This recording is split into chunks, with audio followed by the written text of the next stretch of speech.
यहाँ पे एक और बात जो मैंने थोड़ा सा जान के मैंने कहा था लास्ट टाइम लेक्चर में कि मैं बायसनेस थोड़ी सी दिखाऊंगा। वो यही थी कि मुसलमानों की जो एज की गोल्डन एज की एंडिंग और थोड़ा सा गोल्डन एज का जो आखिरकार डिस्पर्सल हुआ ना, उसकी वजह काफी सारी हैं। वो तो किताबें पढ़ के काफी समझ आ जाएगा, लेकिन जो मेरी नजर में दो मेजर थी वो ये था कि लिबरलाइज होने लग पड़े थे मुसलमान। मैंने नहीं बताई बहुत सारी बातें, बहुत सारे इन्वेंटर्स, लेकिन म्यूजिक पे बहुत काम हुआ था। म्यूजिक के ऊपर म्यूजिक का के कैसे इंस्ट्रूमेंट्स बनाए गए थे जो म्यूजिक प्रोड्यूस कर रहे थे। तो ये भी डिवाइसेस बनाई जा रही थी उस दौर में, मुसलमान बना रहे थे। तो वो भी एक तरह की लिबरलाइजेशन थी। और दूसरा ये कि कुरान से दूर होकर ग्रीक फिलोसफी की तरफ जो मूव कर लिया था ना साइंस के रिगार्डिंग, उसने भी बड़ी गलत किया हमारे साथ, क्योंकि हमने कुरान को पता नहीं क्यों इग्नोर करने लग पड़े और हमने उसको स्पिरिचुअल एंगल से देखने लग पड़े, और फिर हम ग्रीक्स को देखने लग पड़े कि ये हमें फिलोसफी समझाएंगे, ये हमें साइंस समझाएंगे। और उससे करते करते हमने काफी स्टेटमेंट्स गलत भी दी, जिसमें मेजर ये है कि अब मुसलमान भी यही समझते थे ग्रीक्स की तरह कि अर्थ सोलर सिस्टम के सेंटर पे और पूरी कायनात उसके इर्द गिर्द घूम रही है और अर्थ जो है वो खुद नहीं घूम। तो क्योंकि ग्रीक्स का बिलीफ था, एरिस्टोटल ने अपनी किताबों में लिखा था, तो उन्होंने भी मान लिया। जबकि कुरान तो इसको नहीं मानता, तो ऑब्वियसली वो और हदीस भी नहीं मानती। लेकिन इग्नोर किया मुसलमानों ने, ग्रीक से ज्यादा इन्फ्लुएंस हो गया था। तो अल्टीमेटली वो फिर इस्लामिक गोल्डन एज तो कम ही होगी, बल्कि वो ग्रीक इन्फ्लुएंस होने लग पड़ेगा आहिस्ता आहिस्ता लेटर एजेस में ना, जब 1200 जब करीब आया है बगदाद का एंड। और फिर इवेंचुअली अल्लाह ताला ने उसको खत्म कर दिया, क्योंकि फिर ज्यादा इस तरह की चीज चलनी भी तो नहीं थी ना, और मुसलमान खराब हो गए थे बहुत सारी चीजों में। तो फ्यू रीजन से जो मैंने लास्ट में डिटेल में नहीं बताया। अब आज का जो लेक्चर है ना वो थोड़ा सा डिफरेंट है। आज हम कोई टॉपिक नहीं कवर कर रहे कि इवेंट हिस्ट्री का, हम थोड़ा हिस्ट्री से बाहर आ गए हैं, हिस्ट्री के इवेंट्स से बाहर आ गए हैं, क्रोनोलॉजिकल इवेंट्स।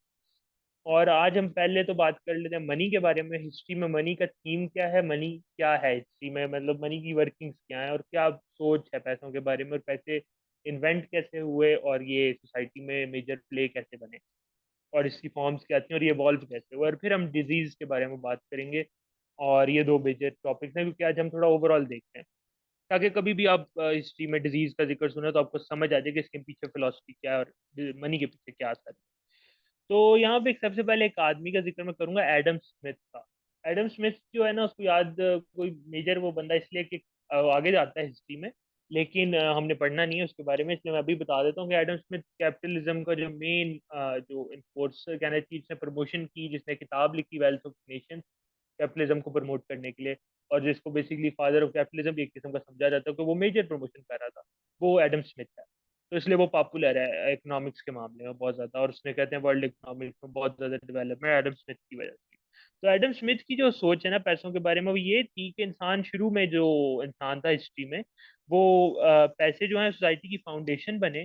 और बिफोर कॉइन्स इन्वेंट हुए तब तक इंसान बार्टरिंग करते थे, बार्टर करते थे। बार्टर बेसिकली ट्रेड को कहते हैं, एक्सचेंज करना। लेकिन बार्टरिंग में थोड़ा सा सिचुएशन चेंज हो जाती है, कि ट्रेडिंग में तो आप माल दे रहे होते हैं, तो बार्टरिंग में आप सर्विसेज भी दे देते हैं। या मतलब आप आपको कोई चीज देता है तो आप बदले में उसको कोई सर्विस दे देते हैं फॉरन, तो ये इसको बार्टरिंग कहेंगे। और ये ट्रेडिंग ही है किसी की, और ट्रेडिंग को बार्टरिंग कहते हैं। तो वो कहता था कि पहले बार्टरिंग होती थी पैसे बनने से पहले, और फिर इंसानों ने जब वो तरक्की की तो उन्होंने कॉइन्स इन्वेंट कर लिए एक्सचेंज के पर्पज के लिए। और उसकी जो कोर सोच थी वो ये थी कि इंसानी फितरत है जिसकी वजह से पैसे बनते हैं, कि क्रिएशन ऑफ मनी है ना, वो ह्यूमन नेचर का पार्ट है। और ये बनेंगे ही बनेंगे। जब भी इंसान, जब जहाँ इंसान है उसने मनी बनाना ही बनाना है। हमने थोड़ा सा इसके अगेंस्ट आर्ग्यूमेंट भी देखते हैं, और उसकी थोड़ी करना है कि क्या, ये हमारा मेन सवाल आज भी यही है कि क्या इंसान की फितरत है पैसे बनाना। मतलब पैसे, एक तो पैसे बनाना नहीं, इन्वेंट करना, सॉरी, बनाना तो मतलब ये है कि उसने ग्रोथ की अपने बिजनेस की, जो भी तो उसने पैसे बनाए, वो वाली बात नहीं कर रहा मैं। कह रहा हूँ पैसे इन्वेंट करना क्या फितरत है कि इंसान हमेशा पैसे इन्वेंट करेगा।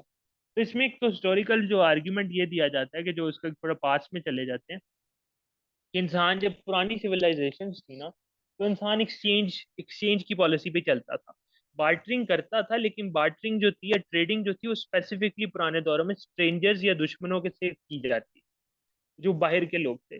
जो लोकल ग्रुप्स थे या लोकल नोमैड्स थे या लोकल सिटीज जो थे ना, उसमें बार्टरिंग नहीं होती थी, उसमें क्रेडिट का सिस्टम। वो क्रेडिट का सिस्टम ये था कि लोग एक दूसरे को क्योंकि जानते थे, तो वो एक दूसरे से ट्रेडिंग तो करते थे। लेकिन ट्रेडिंग इस तरह नहीं होती थी कि मैंने आपको सपोज कोई मैट आयरन दिया है तो आपने बदले में मुझे सॉल्ट दे दिया है, कुछ ऐसी चीज थी। ऐसी ट्रेडिंग नहीं थी पुरानी जो कम्युनिटीज के अंदर होती थी।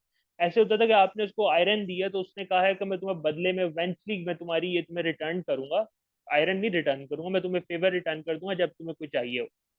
और फिर कभी इवेंचुअली ऐसे वो आपके डेप्थ में चला गया, और बाद में आप उससे हेल्प मांग लें, कोई चीज़ मांगे तो वो आपकी हेल्प कर देता है। तो ये एक्सचेंज का सिस्टम था, मतलब आप एक दूसरे को क्रेडिट देते थे, जैसे क्रेडिट कार्ड काम नहीं करते कि आप एक दूसरे के लिए आप क्रेडिट जो होता है बैंक से लेते हैं और फिर बाद में उसको वापस देते हैं, जो पैसे वो थोड़े सूद के साथ देते हैं।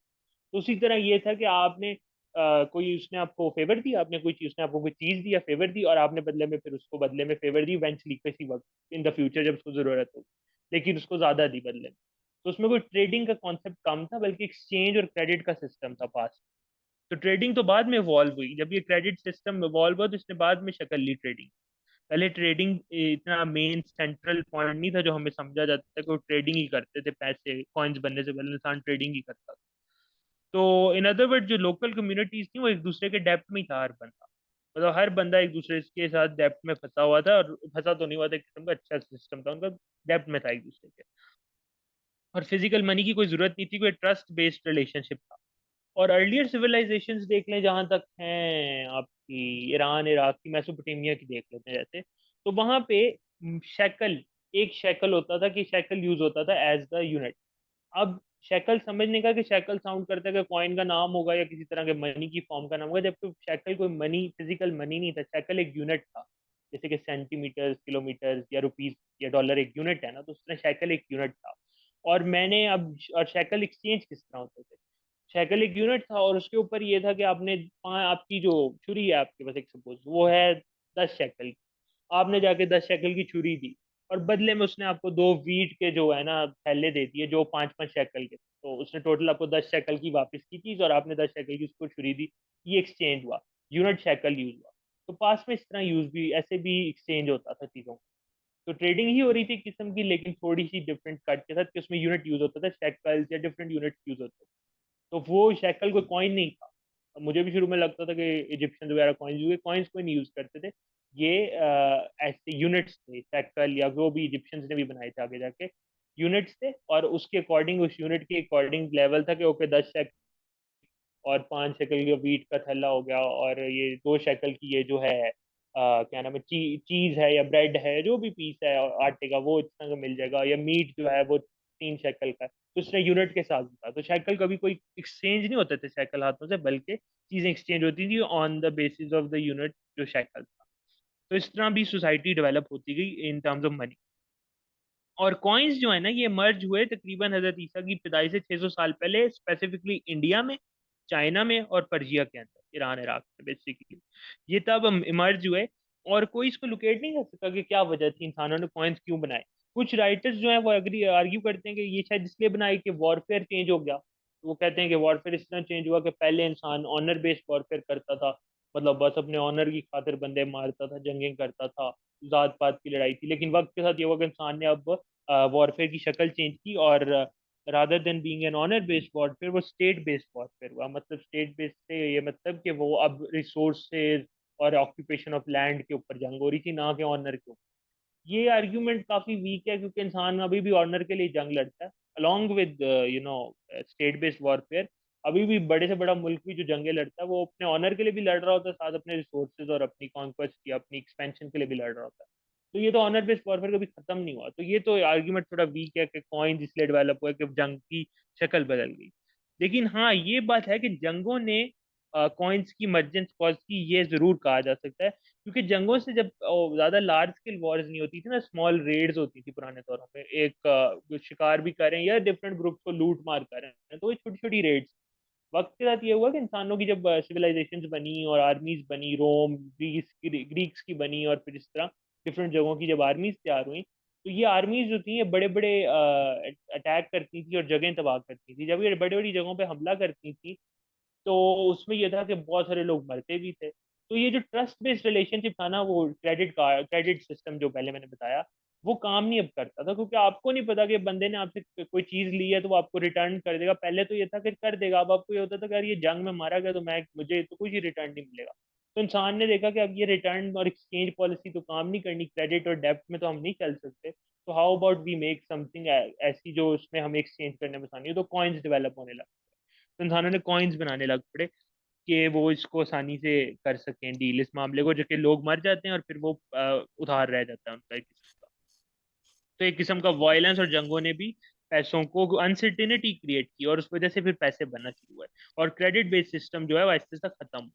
यहाँ पे एक बात नोट करने की ये है कि क्रेडिट बेस्ड सिस्टम, मैं बार बार कह रहा हूँ कि आपको सोचना चाहिए, हमें सोचना चाहिए कि क्रेडिट कार्ड हम समझते हैं हमारी इनोवेशन है आज की ना, आज के दौर की तरक्की है तो क्रेडिट कार्ड बने, जबकि आयरॉनिकली हिस्ट्री में सबसे पहले कॉइन से भी पहले क्रेडिट कार्ड थे। कार्ड्स नहीं थे, लेकिन क्रेडिट बेस्ड सिस्टम और डेबिट कार्ड का सिस्टम तो बिल्कुल चल रहा था लोकल कम्युनिटीज में पूरी दुनिया में।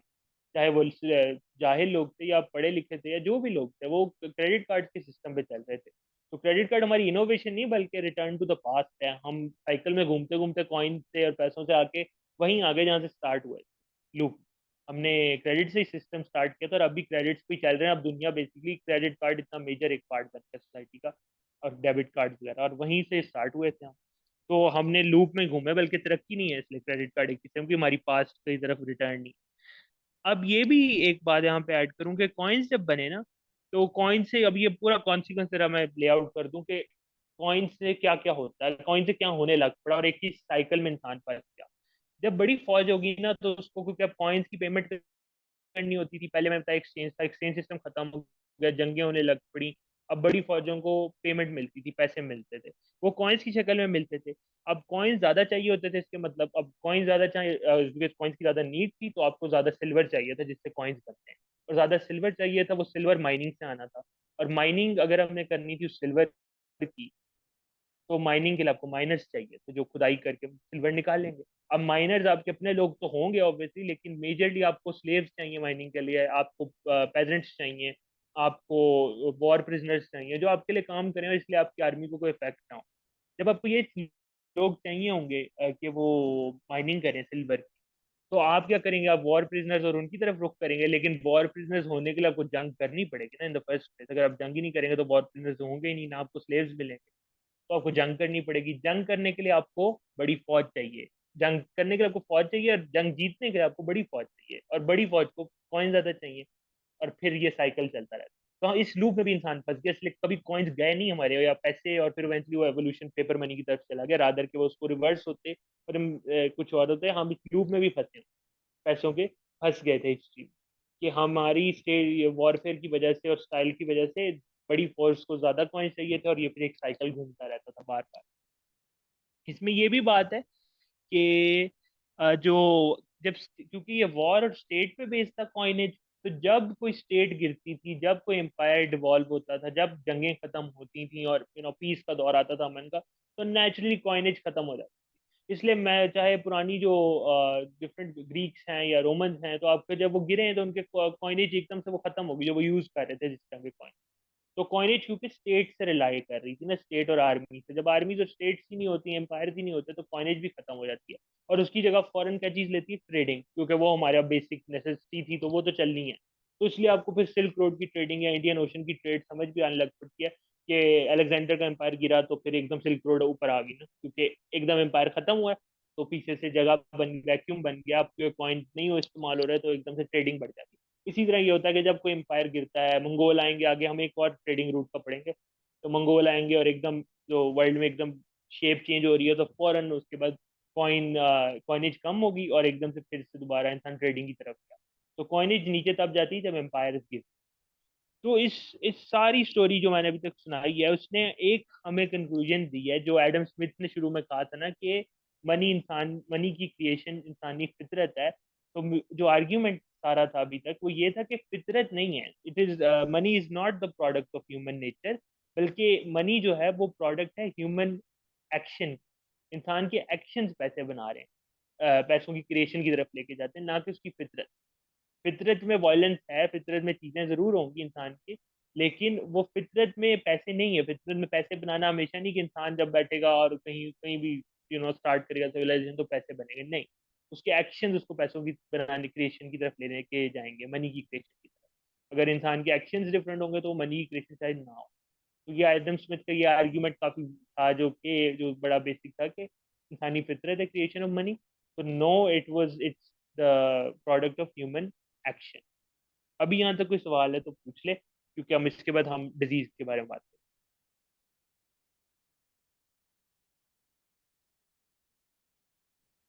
नहीं, आई गेस क्लियर ही है सब कुछ मनी के बारे में।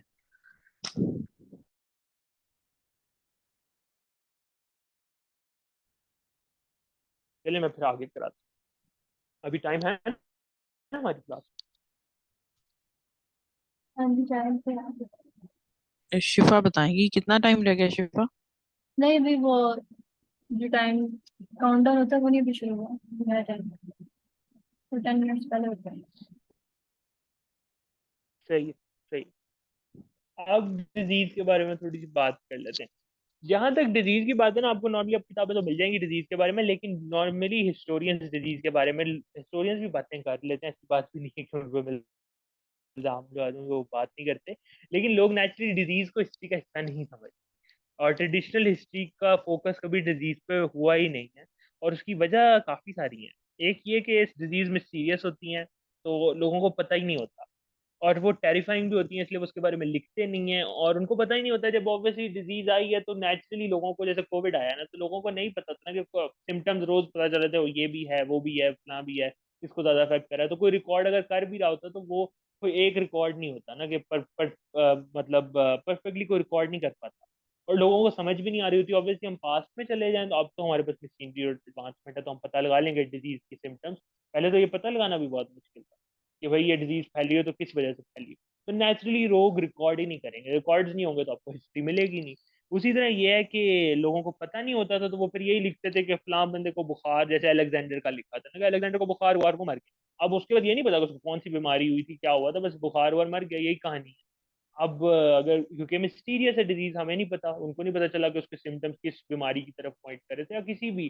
तो इसी तरह हिस्ट्री में जहाँ डिजीज आती है वहां पे बहुत ही ज्यादा रिकॉर्ड हमें पास के अगर मिले तो बड़े बेसिक मिलते हैं कि उसके स्वेलिंग हो गई, उसके इन्फेक्शन हो गई और वो मर गया।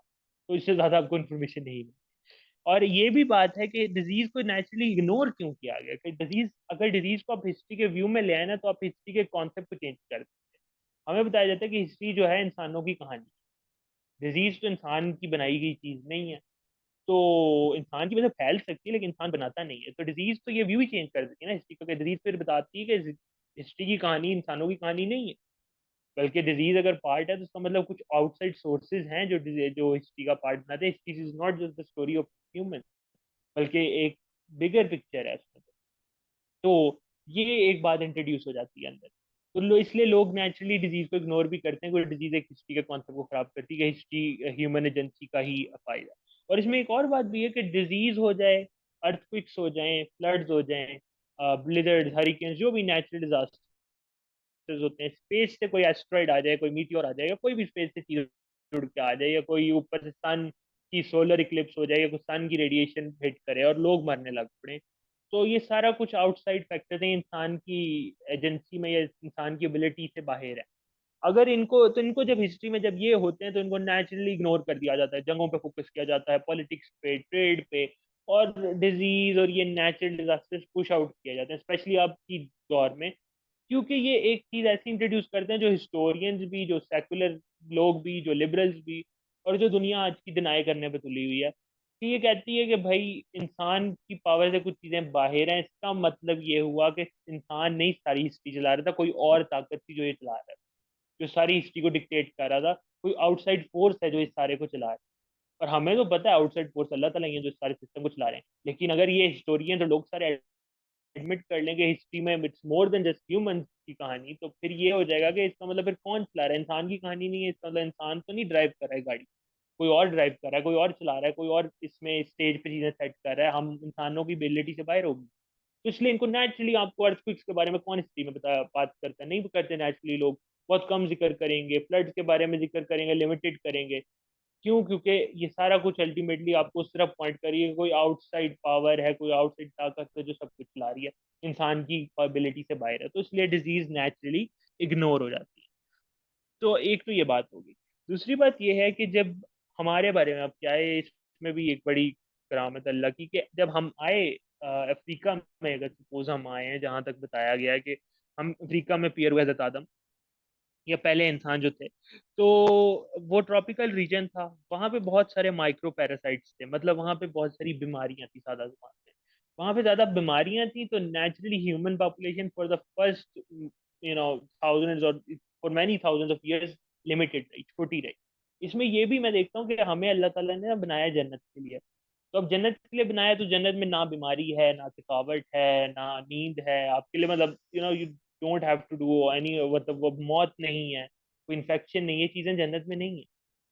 तो लेकिन इंसान इसके लिए अब दुनिया में जब भेजा गया, तो उसके अंदर दुनिया में तो सारी लिमिटेशन उसके ऊपर है ना। तो इंसान को ट्रेन भी उसकी इम्यूनिटी बिल्ड करनी, तो अल्लाह ताला ने हमें स्पेशली उस जगह पे भेजा। अगर अफ्रीका में हम आए तो उस जगह पे आए जहाँ पे बीमारियां ज्यादा थी, ताकि हमारी बॉडी रेजिस्टेंट हो, ताकि हमारी इम्यूनिटी डेवलप हो, ताकि हम यू नो बीमारियों को टैकल करना का तरीका सीख लें। जब हमारा ये बेहतर हो गया सारा कुछ, और फिर पॉपुलेशन बढ़ना शुरू हुई, तो इवेंचुअली हम अफ्रीका से बाहर निकल आए, दुनिया से, इंसान अफ्रीका से बाहर निकले और दुनिया में फैलने लग पड़े।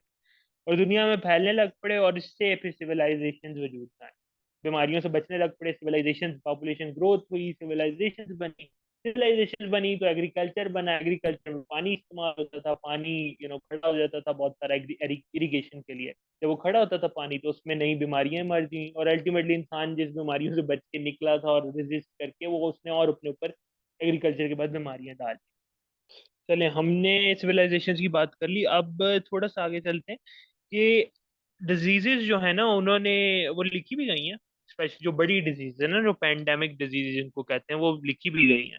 जैसे कि एंशियंट ग्रीक्स जो थे ना, वो नेचुरली बीमार कम होते थे, क्योंकि उनकी सिटी स्टेट्स, मैंने बताया था, अलग होती और वॉल्ड होती थी। तो वॉल्ड और ब्रिक वॉल्स होती थी, और एक सेपरेशन नेचुरल थी ग्रीक सिटी स्टेट्स के अंदर। और उसके साथ साथ ये भी था कि उनको वो एक सिटी स्टेट दूसरी सिटी स्टेट से इंटरेक्ट कम ही करती थी, अगर बीमारी का पता भी चल जाता, तो इसलिए वो नेचुरली कम बीमार होते थे जो ग्रीक्स थे। और तो उन्होंने इम्यूनिटी भी थोड़ी उनकी बेहतर थी इस मामले में। जहां तक ये बात है कि आर्मीज जब मूव करती थी, जब जंगें मेजर शुरू हुई, जैसे हम पीछे मनी में बात कर रहे थे, तो जब आर्मीज मूव करती हैं, तो वो डिजीज कैरी जरूर करती हैं एक जगह से दूसरी जगह में, शायद क्योंकि वो इम्यून हो, लेकिन दूसरे लोग ना हो, जहाँ पे डिजीज एकदम इंट्रोड्यूस हो जाए। इसके साथ साथ ये भी मसला है कि जब आर्मीज आती हैं, तो वो जगह तबाह करती हैं, वो घर तबाह करती हैं, तो लोगों के शेल्टर तबाह हो जाते हैं, खाना खराब हो जाता है, और उससे ये होता है कि उससे भी बीमारियां फैलती हैं। और एकदम आपको क्या कहना चाहिए कि साफ सुथरा इन्वायरमेंट जो है खत्म हो जाता है ना, जंगों की वजह से, जब घर जला देते हैं और स्मोक होता है सारा कुछ, तो उससे भी बीमारियां फैलती हैं। और हमने जब रोम के फॉल की बात की थी ना, तो उसमें मैंने बहुत सारे पॉइंट बताए थे, उसमें अभी एक पॉइंट मैं ये यहाँ भी ऐड कर दूं कि डिजीज से रिलेट करता था, तब बता नहीं सकता था मैं ये, कि ट्रेड जो होती है ना, उससे भी डिजीज फैलती है। हमने सिल्क रोड में बात की थी कि एक डिजीज जो चाइना में, जिसमें इम्यूनिटी बिल्ड हुई है, वो अगर वही चीज पहुंच जाए, वो डिजीज चलते चलते पहुंच जाए थ्रू द ट्रेड रूट रोम में, तो रोम में वो डिजीज ज्यादा फैलेगी, और लोग नहीं, इम्यूनिटी वहां बिल्ड हुई, तो वहां पे वो बड़ी बीमारी बन जाएगी। तो इसी तरह ये हुआ कि जब रोम ने इंटरकॉन्टिनेंटल ट्रेड शुरू की ना सिल्क रोड के जरिए, ऑन लैंड एंड सी, तो यही प्रॉब्लम हुई रोम के साथ भी, कि बहुत सारी डिजीजेस रोम भी पहुंचती थी, जिसमें रोम की इम्यूनिटी नहीं, रोमन्स की बिल्ड हुई। तो इससे ये हुआ कि रोमन्स बहुत डेविस्टेट हो गए थे बिफोर बारबेरियंस पहुंचे, या बिफोर उसके एडमिनिस्ट्रेशन मसले हुए। तो अंदर ये बीमारियों वाला भी एक फैक्टर हमें हमें ऐड कर सकते हैं हम, कि बीमारी भी ट्रेड की वजह से फैलने थी, स्मॉल पॉक्स, मलेरिया वगैरह फैली थी। तो लेकिन आज का जो मेजर टॉपिक है ना, जो सबसे बड़ी हिस्ट्री की डिजीज है, कोरोना से भी बड़ी डिजीज है, उसके बारे में जरा मैं बता दूं तुमको, ब्लैक डेथ के बारे में। तीन नजर आ रही है आप लोगों जी आ रही है। को? आ रही। ब्लैक डेथ जो थी ना, ये एक प्लेग थी जो यूरोप को हिट की थी मिड 14 सेंचुरी में। ब्लैक डेथ ने यूरोप में तबाही मचाई थी इन मिड 14 सेंचुरी। तो रफली 1300 में, ये इस्लामिक गोल्डन एज के एंड होने के बाद का दौर है। तो हम थोड़ा आगे पीछे जा रहे हैं, क्योंकि ये डार्क एजिस भी हमने तब पढ़ी थी, तो डार्क एजिस का जो पीक खराबी का दौर आया था, वो ब्लैक डेथ के अंदर ही आ गया था। और डार्क एजी से निकलने का दौर भी इसी में आया था, ब्लैक डेथ की वजह से। अब ब्लैक डेथ फैलती किस तरह थी? ब्लैक डेथ जो थी ना, चूहों से फैलती थी। चूहे, इन्फेक्शियस चूहे जो होते थे ना, उनसे ब्लैक डेथ आती थी, और उन चूहों के ऊपर जो फ्लीज बैठती थी ना, मक्खियां, उनके थ्रू ये इन्फेक्शन फैलती थी। और मक्खियों से, ये मक्खियां जब इंसानों को काटती थी या आके बैठती थी, तो ये इन्फेक्शन फैलना शुरू हो जाता। तो ये पहले मतलब चूहों से निकली, और चूहों से फ्लीज में, और फ्लीज से इंसानों में, ये ब्लैक डेथ का साइकिल था। इसको बबॉनिक प्लेग कहा जाता है। बबॉन दो तरह की प्लेग्स होती हैं, वैसे तो बहुत तरह की होती हैं, लेकिन दो तरह की मेन प्लेग्स होती हैं, एक नमोनिक प्लेग होती है, एक बबॉनिक। नमोनिक प्लेग वो होती है जो आपके रेस्पिरेटरी ट्रैक को खराब करे, जो आपकी ब्रीदिंग में मसले करे, जो आपके लंग्स में मसले करे। बबॉनिक प्लेग वो होती है जो आपके लिम्फ नोड्स होते हैं ना, उनको स्वेल कर देती है। तो लिम्फ नोड्स मेजरली आपके under arms, under legs, thighs के एरिया में ज्यादा होते हैं, तो वो ये वहाँ इन्फेक्शन कर देती है और ये आपको मार देती है। ये प्लेग है, क्योंकि प्लेग मारती मारती है, तो ये तो जो ब्लैक डेथ थी वो बुबोनिक प्लेग थी। इसका अंदर बॉडी से कोई इन्फेक्शन लंग्स की नहीं थी, बल्कि ये थाइज पे, अंडर आर्म्स में, अंडर लेग्स में इन्फेक्शन हो जाती थी और वो पस निकलती थी और उससे बंदा मर जाता था। और ब्लैक डेथ इसलिए भी कि हाथों पे ब्लैक सी इन्फेक्शन हो जाती है, और ये भी इसमें एक था। आयरॉनिकली ये जो है डिजीज, ये चाइना से निकली थी, जैसे कोरोना चाइना से निकला था। चाइना से फैलना शुरू हुई थी और उसके बाद ये वेस्टवर्ड चलती कि कार्बन के जो कार्बन रूट्स थे या जो ट्रेड रूट्स थे, और ये फैलती फैलती पूरी यूरोप पहुंच गई। बेसिकली वही जिस तरह यूरो रोम पहुंची थी, मैंने बताया डिजीज, उस तरह ये यूरोप पहुंच गई through the trade route. China से स्टार्ट हुई थी और यूरोप पहुंची, और उसने एवरी थर्ड पर जो है ना, मतलब वन थर्ड पॉपुलेशन यूरोप की इसने खत्म कर। मतलब इसकी डेविस्टेशन का अगर कंपैरिजन करना है ना ब्लैक डेथ की, कि इसने कितनी तबाही मचाई थी, तो उसका यही है कि कोविड ने, अगर हम विकिपीडिया के नंबर पे देखें या जो वो WHO देता है ना, तो वो है 7 मिलियन की तादाद में लोग मरे तो थ्रू आउट द वर्ल्ड, तकरीबन, जो अकाउंटेड है। ऑब्वियसली ज्यादा होंगे, 10 मिलियन कर लें, 10 मिलियन लोग मरे हैं कोविड से जो रिपोर्टेड हैं। और ब्लैक डेथ का यहाँ से मुकाबला करें तो ब्लैक डेथ में 75 मिलियन से लेकर 200 मिलियन लोग मरे। तो ये कोविड के मुकाबले में से भी ज्यादा, इसलिए मैंने कहा था बड़ी डिजीज है कि इसमें 100 मिलियन लोग तो इजीली मर गए ना ब्लैक डेथ की वजह से। और यूरोप में भी मरे, यूरोप में बहुत मेजरली मरे, फिर ये बाद में इंडिया में बहुत लोग मरे। इंडिया में तो 19th सेंचुरी तक लोग प्लेग से मरते हैं, ब्लैक डेथ की, बुबोनिक प्लेग की वजह से। 19th सेंचुरी तक, 20th सेंचुरी तक, 1900 में पाकिस्तान के बनने से पहले पहले भी इंडिया में प्लेग ने तहस नहस कर दिया, तो इतने मिलियंस ऑफ लोग मारे थे। और यूरोप में तो उसने बुरा हाल कर दिया था यूरोप का, जहां तक पॉपुलेशन। लेकिन हमें यही समझ आती है कि पॉपुलेशन मरती है तो लोग मरते हैं, तो नेचुरली सिस्टम तबाह हो जाता है, जबकि ऐसा कोई नहीं था। ये जो ब्लैक सूट पे बंदा नजर आ रहा है, ये आपने कई मूवीज में भी दिखाते हैं, हॉरर मूवीज में भी करेक्टर होते हैं, लेकिन इनको ये प्लेग डॉक्टर्स होते थे। आज तो डॉक्टर्स वो पहनते थे ना, प्लास्टिक का सूट और ग्लव्स और मास्क, तो उस दौर में ये नहीं होता था, तो ये प्लेग डॉक्टर्स होते थे। और उनके पास ये उनका मास्क था, और ये उनके मतलब ये प्लेग से इन्फेक्टेड जो लोग थे उनको ट्रीट करते थे या उनको हैंडल करने के लिए ये प्लेग डॉक्टर्स होते थे। तो अ, जब ये ब्लैक डेथ फैली तो स्पेशली इनका काम तब बहुत चला, इनका यू नो इन्होंने अपना काम शुरू किया। उसके बाद ये है कि जो प्लेग है ना, इसने चाइना में भी बहुत तबाही की, वहाँ की जो डायनेस्टी थी उसको भी खत्म कर दिया। लेकिन यूरोप में इसने स्पेसिफिकली जहां तक उसकी पॉपुलेशन खत्म की, उसके साथ इसने यूरोप में कुछ फायदा भी किया। जो जहां तक उसकी कुछ फैक्टर्स हैं वो मैं बताता हूँ। कि एक तो यूरोप की, कहते हैं कि ब्लैक डेथ ने ना यूरोप की इकोनॉमी को किक स्टार्ट कर दिया, मतलब उसकी इकोनॉमी डार्क एजेस की वजह से हालात बहुत बुरे हुए हुए थे। तो ब्लैक डेथ ने आके ये किया कि उसने यूरोप की इकोनॉमी एकदम खड़ी कर दी। हुआ ये कि अब लोग कम थे, लोग मर रहे थे बहुत ज्यादा लोग, तो लोग कम थे और काम अभी भी करने वाले लोग चाहिए थे। तो जो एक बंदा था, सपोज वो 10 लोगों का काम कर रहा था, लेकिन उसको 10 लोगों की वेजेस भी मिलती थी, पैसे मिलते थे। तो इस तरह ये हुआ कि गरीब जो, अब वो पेरेंट्स वही जो पहले फ्यूडलिज्म में जलील हो रहे थे, उनको पैसे ज्यादा मिलने लग पड़े, क्योंकि वो जो नहीं बीमार वो काम कर रहा था, उसको उसके डबल ट्रिपल पैसे मिलते थे आमतौर पे, आम यानी नॉर्मल जितने उसको मिलने थे। इससे ये हुआ कि यूरोप की इकोनॉमी अच्छे से बेहतर होने लग पड़ी, लोग नेचुरली गरीब जो हैं पेजेंट्स भी अमीर होने लग पड़े। तो यूरोप की इकोनॉमी में बड़ा मेजर प्लेग का इफेक्ट आया। और वर्कर्स के लिए, मतलब स्पेसिफिकली जो बच जाते थे प्लेग से। उसके बाद यूरोपियन क्रिश्चियनिटी के ऊपर प्लेग का बड़ा फर्क आया, कि जो क्रिश्चियनिटी थी ना, वो क्योंकि हमने बताया क्रिश्चियनिटी का और बहुत सारा कुछ हुआ है। यहाँ पे ये हुआ कि जब बीमारी फैली तो लोगों को नहीं समझ आई, क्रिश्चियंस को नहीं समझ आई, ऑब्वियसली प्रीस्ट वगैरह को, कि वो क्या करें ना, वो टैकल नहीं कर सके। और जो चर्च के लोग थे उनको इसको हैंडल करना नहीं आया ब्लैक डेथ को, कि वो क्या करें इसके दौरान, या क्या तोड़ के बताएं ना रोकने के लिए। और उन्होंने कोई हेल्प भी नहीं की, क्योंकि ऐसी कोई एडवांसमेंट नहीं की चर्च ने उस दौर में। तो वो चर्च से कुछ ये हो नहीं रहा था हैंडल मामला। तो लोग नेचुरली उनकी इंक्लिनेशन खत्म होती गई चर्च से, कि उन्होंने कहा "ये तुम अब प्लेग आ गई और तुम लोगों से अभी भी कुछ नहीं हो रहा, और तुम लोग अभी भी कोई चर्च का काम नहीं कर रहे, बल्कि यही कह रहे हो कि तज क्या करो, लोग मर रहे हैं यहाँ पे, तुम हेल्प भी नहीं कर पा रहे और तुम अपने वही कह रहे हो कि तुम्हें निजात मिल जाएगी"।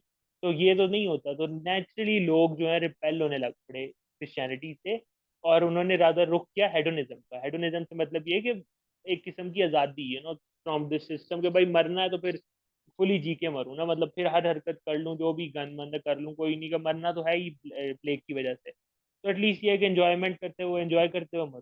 तो लोग इस तरफ का रुख करने लग पड़े, लोग रिलीजियस से ज्यादा एथियस्टिक होने लग पड़े एकदम से, और इस इज्म की तरफ उन्होंने मुंह कर लिया, और रिलीजन से थोड़ी सी उन्होंने शक्ल अपना मुंह बदल लिया, जिसकी वजह से इवेंचुअली, जो हम आगे जिक्र भी कर लेंगे बाद में, कि प्रोटेस्टेंट फिरका जो है ना मर्ज हुआ, तो उसकी भी एक वजह यही थी कि यहाँ पे एकदम से ये जो क्रिश्चियनिटी को ब्लैक डेथ की वजह से रेजिस्टेंस मिली ना, वो फिर इवेंचुअली प्रोटेस्टेंट फिरके की बहुत वजूहत बनने की, उसमें से एक ये भी थी। और ये भी हुआ कि यूरोप का लिविंग स्टाइल यूरोपियंस का बिल्कुल चेंज हो गया। यूरोपियंस जो थे वो पहले घर लकड़ी से बनाते थे, और थैच्ड रूफ्स होती थी, थैच्ड रूफ होती है जो यानी घास फूस लगा के रूफ बनाते हैं, उसमें चूहे रह लेते थे, और चूहों से बीमारी मेजरली फैल रही थी। तो फिर यूरोपियंस ने घर ब्रिक से बनाना शुरू किए, और उन्होंने साथ ऐड की टाइल्स। तो टाइल रूफ, तो एकदम यूरोप का हुलिया बदलने लग पड़ा, जिसको कहते हैं ना कि यूरोप ने फिर तरक्की की, उनके घर देखे, उनके फलां देखे, तो उन्होंने फिर ये शुरू किया, उनके जो घरों की शेप चेंज हुई, उन्होंने फिर बिल्डिंग चेंज की, स्टाइल चेंज किया, वो सारा कुछ बीमारी ही लेके आई। तो एक किस्म का यही बात है कि बीमारी more than one way affect करती है सिस्टम को, और हम उसको नहीं देखते कि वो कितना मेजर इम्पैक्ट है, और वो दुनिया में शेप, यानी आर्ट का स्टाइल चेंज हो रहा है, या लोगों की रहने का तरीका चेंज हो रहा है, तो वो भी डिजीज डिक्टेट करा रही है। तो लास्ट में ये है कि देखो, क्या मैंने जो शुरू में बात की थी कि डिजीज एक बड़ा कॉन्सेप्ट तोड़ देती है, जो स्टेटस को तोड़ देती है, कि इंसान की ह्यूमन एजेंसी है की वजह से होता है ना, सारा कुछ, और कुछ नहीं है इससे बाहर। तो ये कॉन्सेप्ट तोड़ देती है डिजीज। तो इसलिए ये हमें एक और मैसेज भी देती है कि हिस्ट्री को हमें समझने के लिए ये भी देखना पड़ेगा कि हिस्ट्री जो है ना, it's not just the story of human, ये एक स्टोरी है, या ये एक इम्पैक्ट है of the larger biosphere. Larger biosphere से मतलब कि जिसमें प्लांट्स भी हैं, जिसमें एनिमल्स भी हैं, जिसमें नेचुरल डिजास्टर्स भी हैं, जिसमें ये डिजीजेस भी हैं, और ये सारे, और इसमें इंसान भी हैं, और इन सारी चीज़ों के इंटरेक्शन को हिस्ट्री की कहानी कहते हैं, ना कि इंसानों की कहानी को हिस्ट्री की कहानी। तो आई थिंक, हाँ, बस यहाँ तक था लेक्चर, और कोई सवाल हो तो साथी कोई पूछ ले। माशाल्लाह, बहुत ही अच्छा लेक्चर था, बहुत जबरदस्त एक्सप्लेन किया। खासतौर पे जो हजरत आदम का मैंने स्टार्ट किया कि वहां से हम स्टार्ट जहाँ हुए अफ्रीका से, वो बहुत अच्छा था। और द रोल ऑफ डिजीज, और अब ये बहुत अच्छे से समझ आ गया कि history is not only the story of human beings, इसमें हमारा बीइंग मुस्लिम कितना मजीद स्ट्रॉन्ग कर देता है ये बिलीफ। तो ये आज डिजीजेज और बिल्कुल। क्वाइंस मनी सब पढ़ के पता चल रहा है कि कितना इम्पोर्टेंट है। अल्हम्दुलिल्लाह कि अल्लाह ने हमें मुसलमान बनाया, आप जैसे बच्चे आगे आए और उन्होंने हमें बताया भी। इस पे भी अल्लाह आपको जज़ा दे। बहुत अच्छा था जरूर, माशाल्लाह। बाकी कोई सवाल करना चाहे तो जरूर।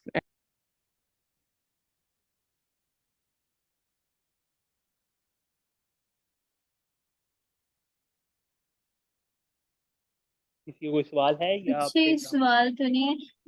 वैसे मैं एक छोटी सी इंफॉर्मेशन शेयर करनी थी। वो मैं ना सर्जरी की एक बुक पढ़ी थी अपने से रिलेटेड। तो उसमें मैं ये पढ़ी थी, पॉलीथेसिस होता है, गॉल स्टोन्स होते हैं, गॉल ब्लैडर की डिजीज होती है। तो उसमें लिखा हुआ था कि जो अलेक्जेंडर द ग्रेट था ना, उसको यही डिजीज थी, और उसको पॉलीसिस्टाइटिस था, मतलब जो गॉल ब्लैडर होता है ना, और जो पित्ता होता है, उसमें इन्फ्लेमेशन आ जाती है, तो उसको ये डिजीज थी हम्म, उसमें। ये लिखा हुआ है। ये मैंने शेयर करना था कि एक्चुअली इसमें उसमें भी फीवर ही चले, होता है जो अच्छा हो आपने गया, बात हमें की। ये पता चल गया। हाँ जी। फीवर के साथ इसका मतलब इन्फेक्शन थी ना गॉल हाँ जी, ब्लैडर की, उसमें तो उसमें भी इट कॉज्ड फीवर ही होता है फीवर। ना, तो इस वजह से तो हाँ, जो जरूर भाई ने उसने बताया था कि कहा जाता है कि मामूली सा बुखार हुआ था, तो असल में डिजीज में भी फीवर ही होता है। बिल्कुल थी। सही। सही सही। तो हमारा सारों का नॉलेज आज बढ़ता है, तो किसी हमारे को साथ पूछेगा शेर तो अफगन भी थे, पूछेगा। और मेरा ख्याल है शेर अफगन आप फर्स्ट टाइम अटेंड कर रहे हो? नहीं, स्टार्ट में आप थे। If you want to on your mic, open your.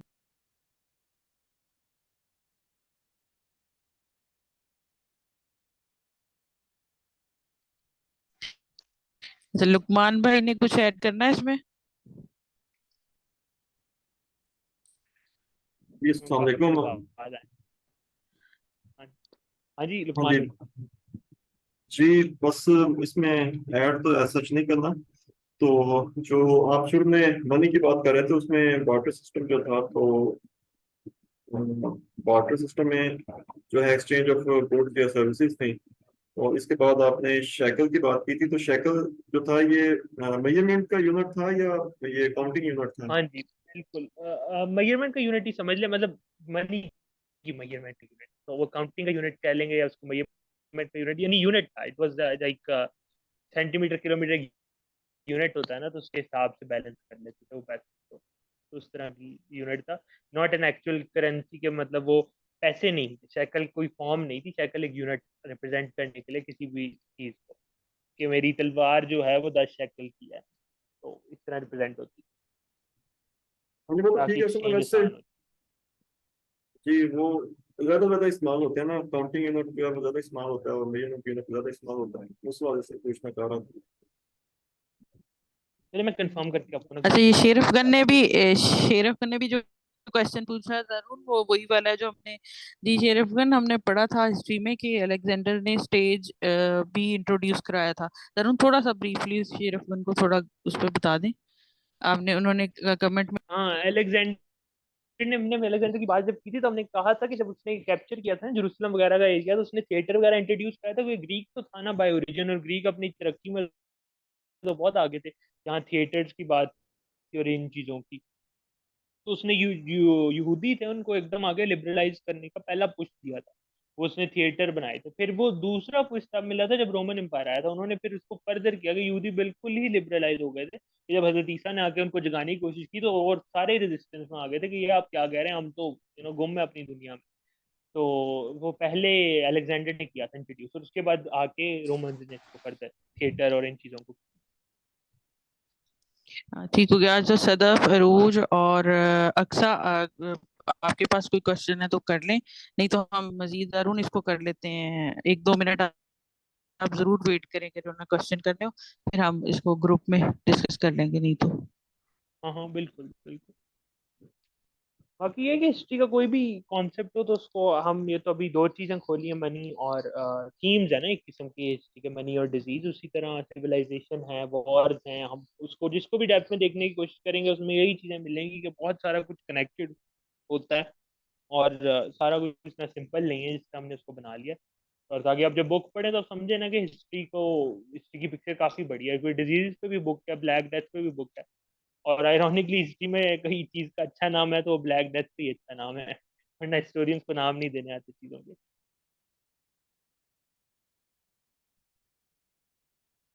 तो सदफ पूछ रही हैं कोई बुक रिकमेंड कर दें। ये तो सदफ इस पे कर रही हैं आप, जो थिएटर बनाया था अलेक्जेंडर ने, या ये डिजीजेस वाले पे? लिखने मैसेज में काइंडली। एक बुक है, मैं जरूर बता देता पढ़ हूँ।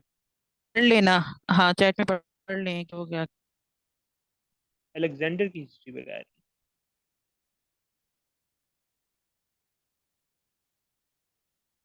अलेक्जेंडर के ऊपर कोई भी किताब पढ़ लें आप, गूगल पे लिखें जो आ जाएगी किताब अलेक्जेंडर पर, कोई भी पढ़ लें। बस ये सोच समझ के पढ़ना कि अलेक्जेंडर की हिस्ट्री उसकी जिंदगी में नहीं लिखी गई, तो उसमें नेचुरल बायसनेस तो होगी उस हिस्ट्री के अंदर।